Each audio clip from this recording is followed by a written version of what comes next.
High, কিছুদিন আগে আমার বাড়ির পাশে হচ্ছিল মনসা পুজো। এটাই হলো সেই মনসা মন্দির, যেটা খুব সুন্দর করে সাজানো হয়েছে। সত্যি খুব সুন্দর, বাইরে থেকে বা ভেতর থেকে সব দিক থেকে ফুল দিয়ে এত সুন্দর সাজিয়েছে। সত্যি আমাদের এখানে মনসা পুজো 4 দিনের জন্য হয়। আর প্রথম দিন এখানে খাওয়ানো হয় ঠাকুরের ভোগ, পুরো গ্রামের সবাইকে খাওয়ানো হয়। তো গ্রামের সবাই এসেছিল ওই ভোগ খেতে। ভোগের যা লাইন লেগেছিল বাপরে, আমরা সবাই গিয়ে লাইন দিয়ে বহু টাইম ধরে দাঁড়িয়েছি, তারপরে ওখানে ভোগ পেয়েছি। তো ভোগ খেয়ে ওই দিন চলে এসেছি, ওই দিন আর যাইনি। তো নেক্সট দিন আমাদের ওখানে শুরু হয়েছিল ছোট বাচ্চাদের নিয়ে ক্রীড়া প্রতিযোগিতা।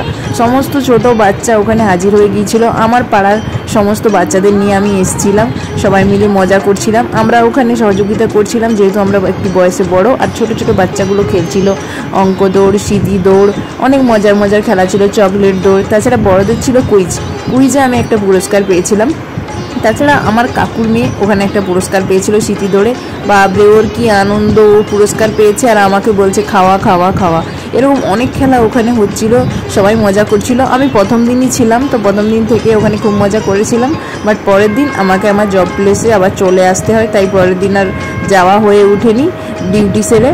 তো ওই দিনই যা মজা হয়েছে। বাট ওরা সবাই ওখানে প্রেজেন্ট ছিল, খুব মজা করেছে, অনুষ্ঠান দেখেছে। আর সত্যি গ্রামে কিছু পুজো হলেই যেন মনে হয় ছোট বাচ্চাদের জন্যই ওটা হয়েছে। মানে প্রত্যেকটা ছোট বাচ্চা এত আনন্দ পায় কোনো পুজো হলে, পড়াশোনা তো ছেড়েই দেয়, সারাক্ষণ পুজো ঠাকুরের পাশে গিয়ে ঘুরতে থাকে। মনে হয় ওদেরই পুজো, সারাদিন নাচানাচি করতে থাকে। আর ওদের দেখে আমার মনে হয় ক্লাস আমিও ছোট হতাম, তাহলে আমিও এদের সাথে এভাবে নাচানাচি করতাম, সমস্ত খেলাতে পার্টিসিপেট করতাম। কিন্তু এখন তো আর সম্ভব নয়, তাই ওদেরকে দেখেই নিজেকে অনেক ভালো লাগে, হ্যাপি লাগে। টাটা।